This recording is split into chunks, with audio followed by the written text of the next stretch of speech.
Hey everyone, it's Sarah from Edcafe AI, and today I'm going to walk you through how you can share your Edcafe AI files with student responses or without student responses to teachers, parents, colleagues, or even your class.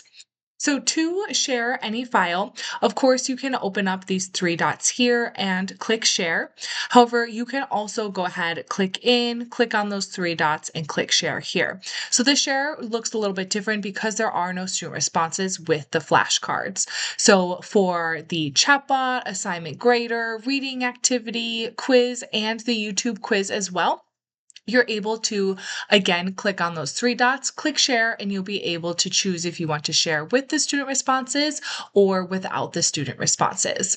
So once you copy the link, you can share it with who you need to share with. And when they open it up, they'll see the file just as normal. Here they can review, and they'll also have the option to review those chats here and take a look further.